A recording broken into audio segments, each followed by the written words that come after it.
Welcome to Wellness Radio with Dr. Jeanette Gallagher as your host. Her show discusses topics of health, wellness, and spirituality and is about discovering your place in this great universe from your cells to the cosmos. Along with her guests in casual conversation, she strives to ask the difficult questions that may be holding you back from a vibrant life and shares new ideas that may inspire you to make a change in your life that you only can see in your dreams. And now, here is Dr. Jeanette Gallagher. Good evening, everyone, and welcome to Wellness Radio. This is Dr. Jeanette Gallagher, and it's a pleasure to have you with us here this evening. Tonight, we're going to be talking about how our life is unfolding. How do we find joy? How do we walk through the challenges of our days? How do we find compassion? How do we step into service? How do we perhaps help others and be able to guide them along the path in their lives? Still even further, how are we creating with the essence and the energy within is being given into our soul and our spirit? Are we just going along a path and saying, this is what the humans are telling me, this is how the book is supposed to unfold, this is what my lifetime is all about, and definitely I'm filling in the blanks, checking off the lines from my obituary? Are we leading a life in a pattern in which a template in which we have been given at birth, or perhaps as we look now in the year 2025, many people are saying, I need to expand into something different. I need to open up my eyes and see there's more to the world. I need to pay attention to that which I'm radiating. I need to know and say and speak from the heart instead of all of these other things in the world in which they want to hear from me, or that I have to engage in, or that I'm supposed to be doing. There is more fulfillment, there's more evolution, more creativity, and that is what we are seeking. Today my guest is Janet Ettele. The book is How Joyous Effort Works, The Energy to Benefit Others. Janet, thank you so much for joining us today. It's a pleasure to have you with us. Thank you, Dr. Jeanette. It's a pleasure to be here. I'm so glad to have you. I think this year, 2025, I really think about the word joyous, and I'm thinking, are we really at that point?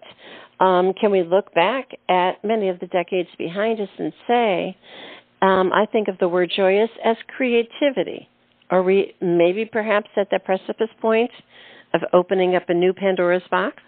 I think we always have that opportunity, regardless of the year.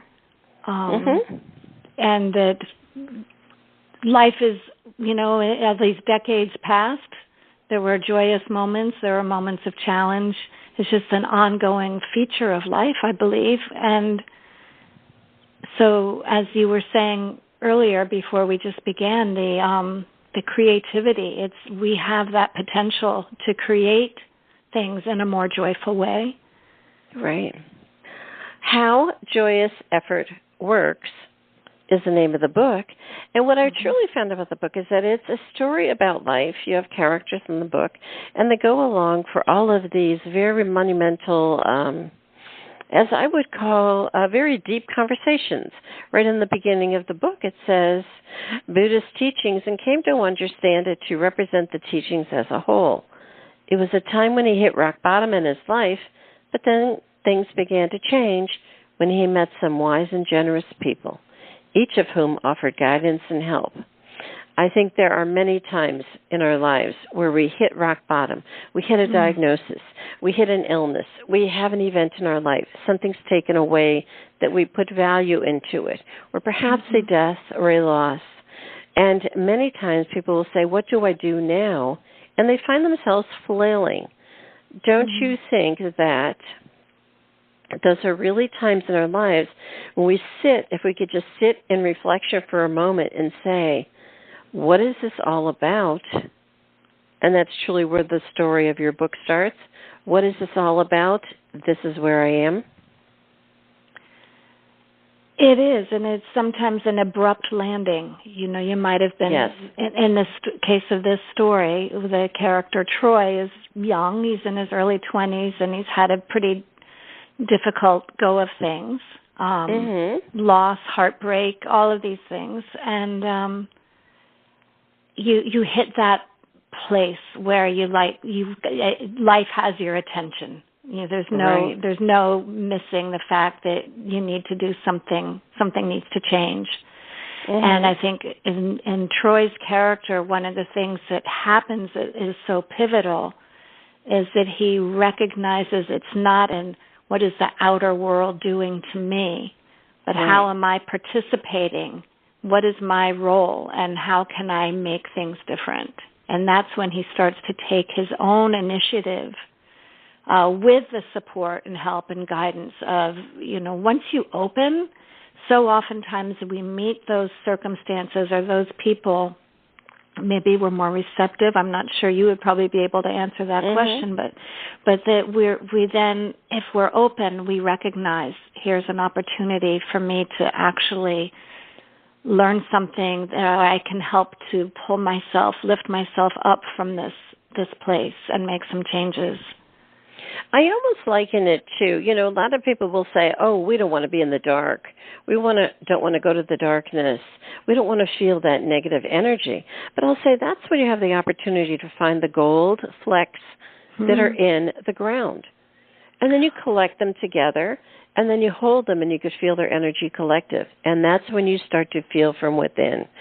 That is the golden gift from, I think from our source energy, perhaps. Well, that's beautiful. I also, as you were saying that, I think, well, that's where seeds germinate, in the dark of the soil, and with those gold flecks. But, yeah, I think we're both saying the same things. There's potential. There's nourishment to be found, and there's richness to be found. And I'm not trying to sugarcoat, that there's pain. Right. For people, because I think, it can be painful, but I think while you're experiencing that pain, if you can recognize that within that place there are those, as you say, those golden flecks. Right. Because so many times people will come to me and they'll have a chronic illness, or they'll have cancer, or they'll be at the end of life, and I'll say my very first word is awesome. And they're like, really? What? I said, it's awesome, because you've now come to this point. What would you like to do next? And now you're asking for an opportunity for someone to guide you on home. Wow. Isn't that the coolest thing? Because you're not asking for someone to fix you. You're not asking someone to save you. You're not asking someone to control you. Or you're not asking someone to give you regrets or forgiveness or whatever, penance or whatever that is. You're just laying it all out and saying, this is who I am. This is where I am. What would I like to do next? Perhaps? Sure. What would I like to do, or how would the question that comes to my mind as I'm listening to you, if I were in that situation now, which I know we all will be eventually, is like, how do I want to be in this moment? How do I want to move through this transition? I assume you're talking about sort of an ending of life, of this particular lifetime. Is that what you're talking about? Yeah, that would be like, how do I move through this in a way that's meaningful? And perhaps, as you're saying, if you're saying awesome, there's that potential for joy even in that. Yes, absolutely.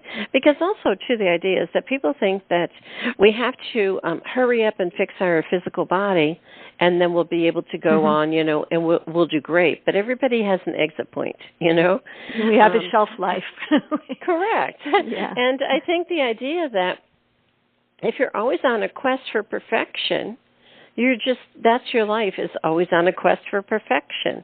And you missed everything in between, so to speak. So if you can say, I had gone to an event, and I had to travel on a plane, and I really had a lot of back pain by the time I got there. And I was speaking with someone I hadn't met for a while, for many years, and they said, well, what's up? And I'd say, oh, I'm just doing awesome. And they'd say, how can you say you're doing awesome? You can't even stand up. Your back is hurting you. I said, I am doing awesome.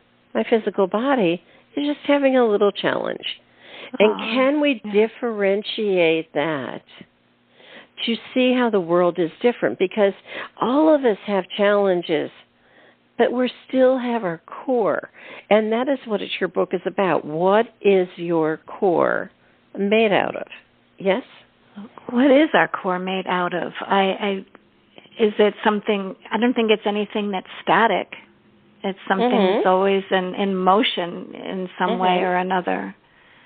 But truly, I think a lot of times people will say, "But my disease identifies me." Yeah. And they see that first.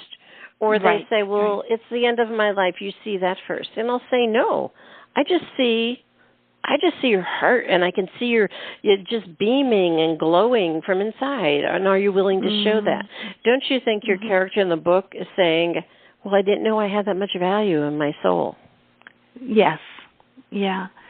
And also he wasn't trapped. He got to learn that he wasn't trapped. He wasn't bound.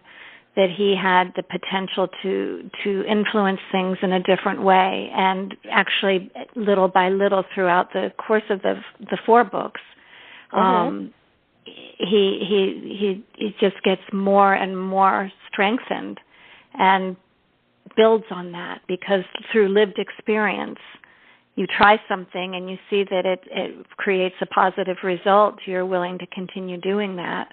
And that's sort of why the title, How Joyous Effort Works, is the title, because when we understand the value, the benefit of something that may require a lot of effort, or something that we need to learn that's new to us and to put into practice, when we understand its value, then our effort will be a joyful one. It'll be, we're pumped to do it. Yeah. I think also, too, the idea is that, and you share in your book, it says, you can see things from a different perspective now, and the memory of that experience feels distant. I wrote the word immediately, reflection, on the side of the page. Because every experience we have, every experience is necessary to feel into it. You need to feel pain, loss, fear, anxiety, whatever it might be, because those are all just emotions of our human experience. But once we feel into them and we move out of them, we can look back in reflection and say, wow, look at that. No matter what it was, we could still look back at it and say, wow, what part does it now play in my story? I know for my son, he tried to commit suicide 13 times, right? Oh, my gosh. And one day he just stopped, and it was on the date of 8/17/2017, which is 888. Then I said to him, you closed the circle of infinity. Isn't that awesome? He closed his circle, and that was great.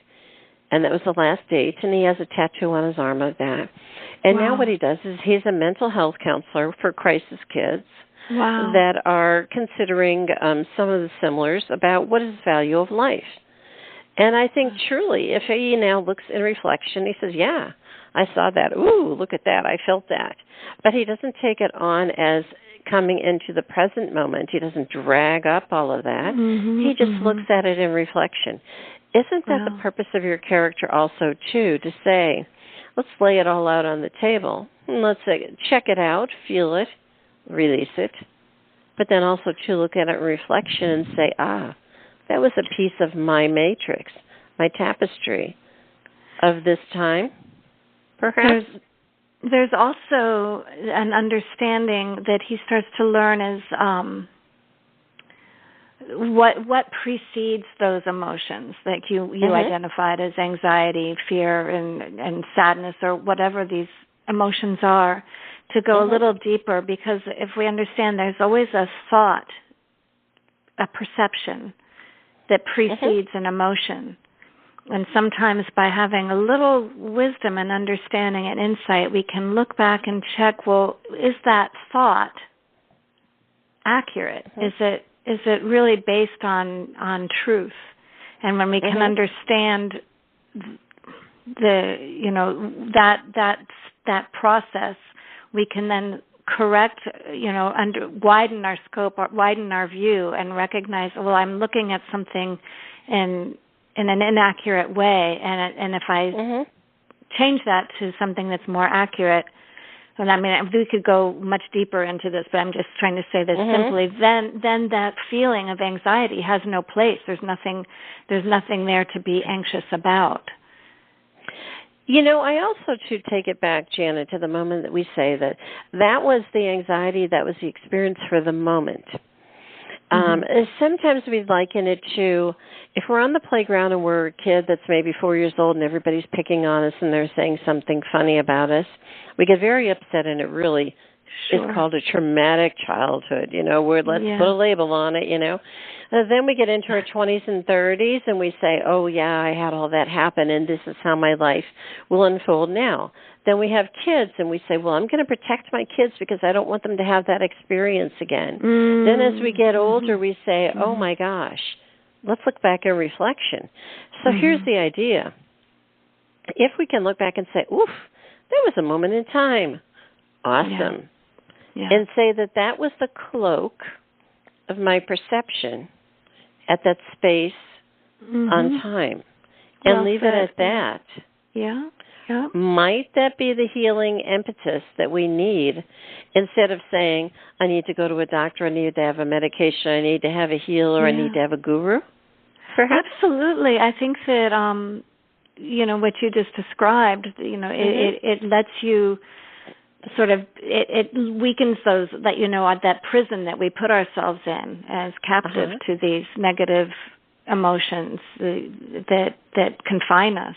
And what you just described, it literally sort of softens that and opens things up so you have that wiggle room to move through it and beyond it. Yeah. It's so vitally different in our perception. Let's talk about for a moment, I underlined another sentence. It says, I meditate every day now. But sometimes I just sit there chasing my mind. Or perhaps it's my mind that's chasing me. It's hard to know the difference. And I know for myself, you know, the craze became up about meditation and everything, especially with the pandemic times. Everybody thought it was the thing to do. And because they had time to, quote, sit still, pay attention, you know. And for my own self, I just close my eyes for 5 seconds and just, as I call it, I just say, expand your energy.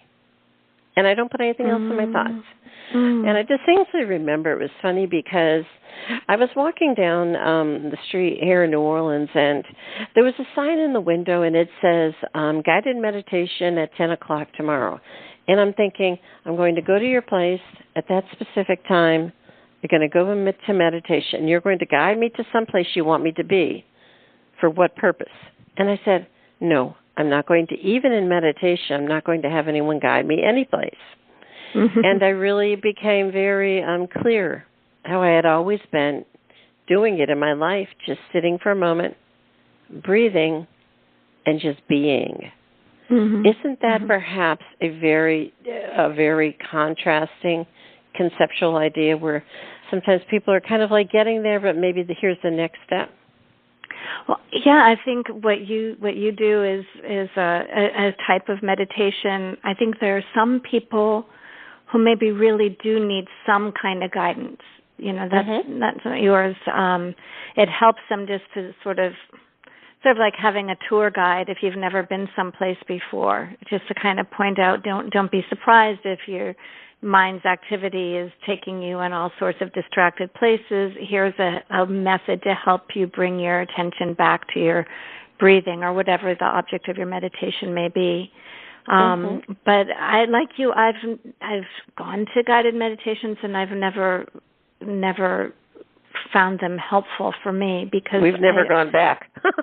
No, because if they present something, they're saying, now, you know, see this or see that or whatever. Yes. I'm like concentrating on that, and then next thing I know, they're talking about something else, and it's taken me out of the place that I just kind of started to settle into. So for me, they're not helpful. But I know some people, it's, you know what, everybody's got a different launching place, and if it's helpful for them, it's better than not doing it. Right. But and then over time, you know, by exposing yourself to more I'm not saying people have to study Buddhist meditation. I'm sure there are many. Whatever you're drawn to, there's a deepening, and then you begin to have more of your own roots growing into what works for you, and you learn from that, and your experience builds on that. Really, because we are all given a thread, and we're all part of the matrix. We can't all say that we're all given a pink thread and we all need to go roly-poly down the road. You know what I mean? we're not all here to create the same story. We are here to be all part of the story, perhaps? I think so, and I think that, one of the things presented, in this book and through Buddhist teachings is this understanding, first of all, of impermanence. As we were talking about this anxiety, it's something that passes. It's not permanent. It's something that's there and then it's gone. But the other one I was going to talk about is interdependence. And when we recognize the degree with which we are really interdependent on not only one another as humans, but animals, insects, just the whole planet. We're all such an interdependent entity. That those different color threads that you're describing are vital, and together it makes it stronger and makes it more beautiful. Yeah, I really liken it to the idea I've always said: everything is just energy. There is nothing else. There are no other labels, and that is kind of like our base. In other words, that's where all of the pieces of the thread shows up. Our story is what creates the thread. Our experience is what colors it, and how we weave it is about our collective existence. I think that's so vitally important to understand that, just as you shared, how everything is interdependent, yes? Yeah, no, well said. Yeah. Let's talk for a second, Janet, about the idea. It says this is the highest form of compassion. Let's talk about the word compassion. A lot of people say, I have compassion for them, or empathy, or whatever the word might be. And it's all about feeling sorry, or feeling good, or helping, or supporting, or whatever it might be, or stepping into the souls of someone else, or whatever. Truly what it is about, can you feel the energy in which it's swaying and what it's saying of another being, or of nature, or of an animal? I know for myself, I would walk past, to check the mail, this tree, and one day it just called out to me. I just looked at it, and it had a hole in it. And I'm going, where did that hole come from in that tree? And I just kind of observed it, took a picture of it, and I just didn't do anything else. I didn't try to fix it. I didn't try to find out a story why, blah, blah, blah.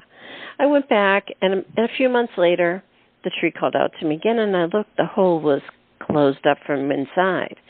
So in other words, the tree had naturally healed its own within. And I went, awesome. And I could go by that tree today. This is probably 4 or 5 years from now ago, and I look at it, and there's like a little bit of a faint scar there, and I'll say, you're just reminding me of the story of your healing, and isn't that great? And that's all I took out of the story. But I think as humans, we try to put so much effort into our filters and our identities that we lose the exact essence of our beings, perhaps? Yeah, can you say a little bit more about that? It's like we try to be, we have to go to the doctor to do this. We have to go for that person to fix that. Or I have to be a mother, so I have to be compassionate for my children. Or I'm a nurse, so I always have to have empathy. You know what I'm saying? And then we get stuck because we think of it as a definition. What is the definition of the word? And I always liken it to, if the word, I can't wait till the day the telepathy is more profound in the world, because these words have really gotten us stuck into this. I call it like we're stuck between the guardrails, because someone says something and you immediately go to that definition. Perhaps? Yeah. I think that's why texting can be, or email so much is lost by not being able to hear the context of the voice, because it's just the words. And I think that when we think of shoulds, like I should be compassionate, that doesn't feel like it's something that's actually flowing. It's a should, right. It's like an obligation. Whereas I think compassion in its best form is, I could be wrong, and other people might have a different view, but it's something that's, even if it's that wish that, and sometimes it can be active because it can be something you can actually do and accomplish, but to relieve the suffering of someone else, another being. It's that really strong desire. So it has a more active component, not just sitting there and feeling sorry for somebody, but really wanting to help. And hopefully, if you have the... Don't you think, Janet, it's really the shifting of the energy? Because you share in your book, you say, when you talk about in the ICU, you say to relieve any pain or fear he's experiencing, imagine you're breathing in and out, and you're taking away all the pain and fear. Really, all you're doing is shifting the energy of the perception in the moment. Yes. Right? It's as simple as that. Yes. It helps. It sounds counterintuitive, that particular meditation of imagining that you can take that person's pain on yourself and relieve them of their pain, even though for most of us we don't have the true capacity to actually be able to do that. But just doing that, it sort of opens your heart and relieves your own. There's some kind of a release that comes from putting that into practice. And it's also any of these practices that are presented in this book are things that the more we even just reflect on them and think about them in a meditative sort of way, we are putting them into practice, even if physically we're not going out and, saving people. We're cultivating this kind of habit internally, and then when the opportunity arises in our actual world, we will be more prepared to actually be in action to help somebody. Well, I think also, too, the idea is that we don't want to take on the energy of someone else. That happened in the Dark Ages when there were a lot of witches and magic people. They took on the energy of someone else. They ended up getting sick. I know for myself, when I go into the hospital, there's times, I could walk past some rooms and all of a sudden I'll feel everything from that patient. And then when I go home, it's like, I need to go have a salt shower because I need to wash away that energy because it isn't mine. So the idea is that once we become a little more fluid at being able to shift energy, we can shift it of the collective without the identity or the story of someone else or something else, because we don't want to be the ones who are more or less, can I be the cavalry again and be able to, they have to call the guru to be able to fix the problem. We're not. Everybody is part and part of being able to learn how to shift energy. Isn't that perhaps what we are really working towards? I think it could be. When you say everyone is part and part of shifting energy, you mean the collective energy. Well, because when we turn around and we're breathing in and out, we are actually shifting ours. Ours radiates out. So, when you throw a rock across the pond and you can see all the ripples, but if you use a different kind of rock, it'll have a different ripple. But if you turn around and you just breathe out, does it cause the ripples? It causes a calming effect. So can we be the calming in the energy? Absolutely. Can we not disturb or destroy or to hurt others? Absolutely. Can we be the calming energy? I believe so.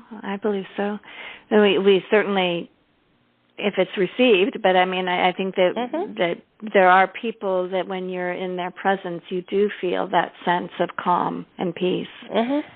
And so there must be that energy that is not seen but is felt. Right. Because you really truly talk about it in your book. You talk about it wasn't the totality of the collection of its parts, as the guitar only came into being as dependence upon each of them. In other words, we see and perceive things through what we believe is our truth and our beliefs and our perception. Mm-hmm. But really it isn't. When you're playing guitar, it's not the strings, it's not the wood, it's the energy of the music that comes forth and how it's received. You're hearing something that's an energy wave coming to you. Mm-hmm. Do you see? Mm-hmm. Yeah. And when you step back, you go, wait a second. So then you're saying that all of these essence of all of the parts is important to create the music of the cosmos. And that is true.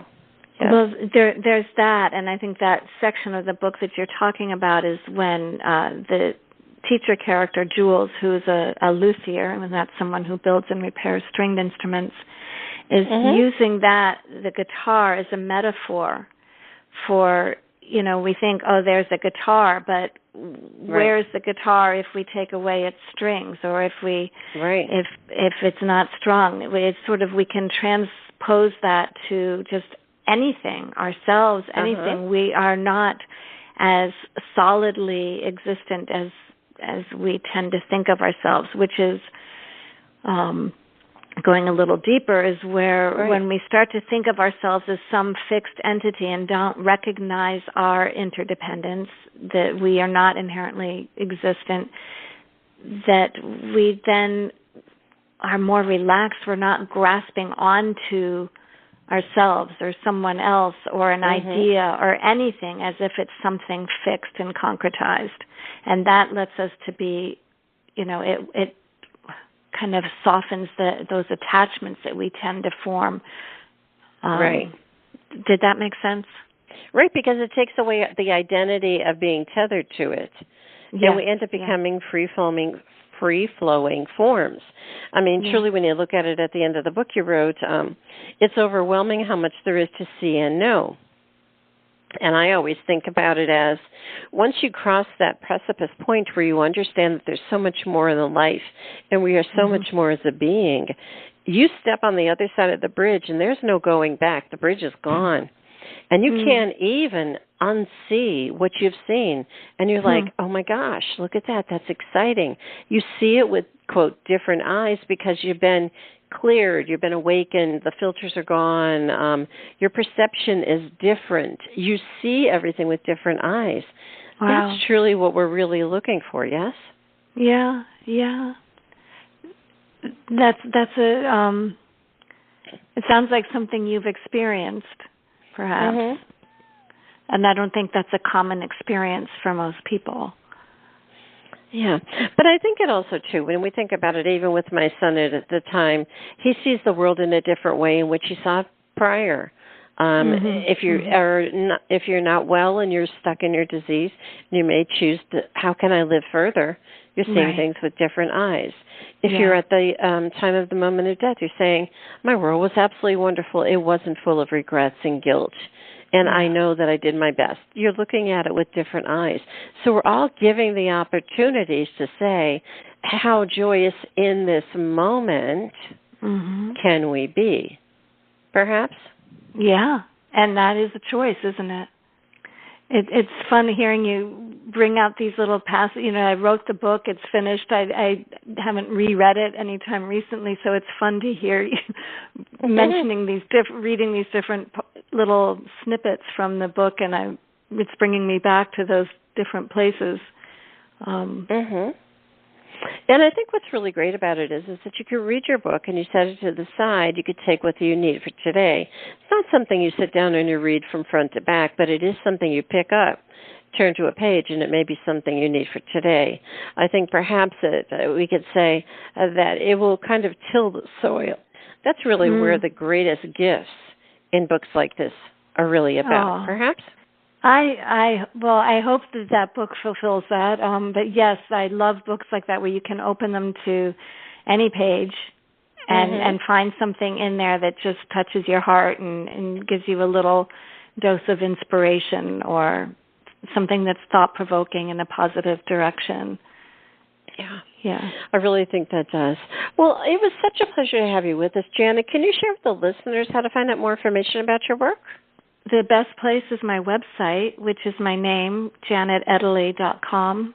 I hope that your listeners, I know there's so many things that you present through your different guests, and they're always interesting. But I hope if they check out these books that it'll be something that touches them in a helpful way, because that was certainly the intention in writing these books, is that it would be some avenue to perhaps more peace for people. Yeah, absolutely. I think almost every book has some little thread in it that can help guide you. It might be what you need for today. It might be something that you could share with others.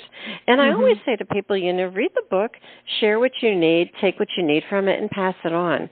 A lot of times people will say, well, I'm done with the book. I don't need it anymore. What do I do with it now? And I say, go to a coffee shop and leave it on the table.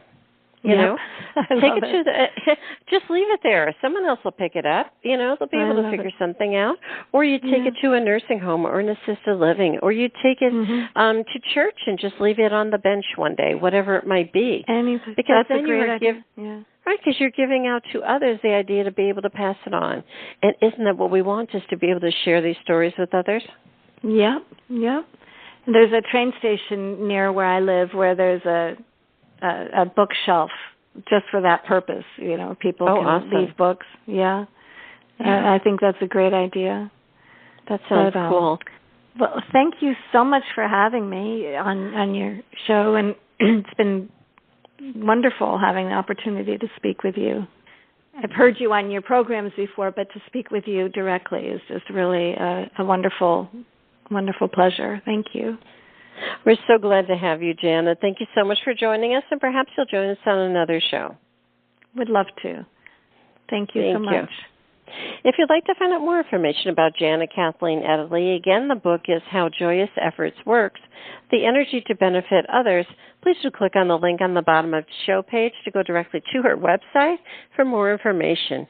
And it is about being able to say, I don't know, I don't understand the words, I don't understand the concepts. I do know that I am looking, I'm becoming a seeker, and I want to know things about the world. I want to know what others might think. I want to dance in the ethers. Perhaps I just want to till the soil and let go of all the energy that I've been holding on to and make my life worth it, to create my own value, define my own creativity. Truly, it's about being able to say, open up, become aware, and say, what is out there? That's what these books are all about. Thank you so much for joining us today. This is Dr. Jeanette Gallagher. Until tomorrow, have a great day. Today we discussed many life-changing concepts. Who do you turn to, and how do you know what is best when faced with a health crisis? Dr. Jeanette is a patient advocate. She listens to the patient, the doctors, and the family, clarifies the health issues and concerns, then helps the patient make the best choices going forward. If you would like help implementing change into your life and health, we can talk and see where you are stuck and how to improve the quality of your life. Check the link on the bottom of today's show page or visit drjeanettgallagher.com to schedule a phone appointment today.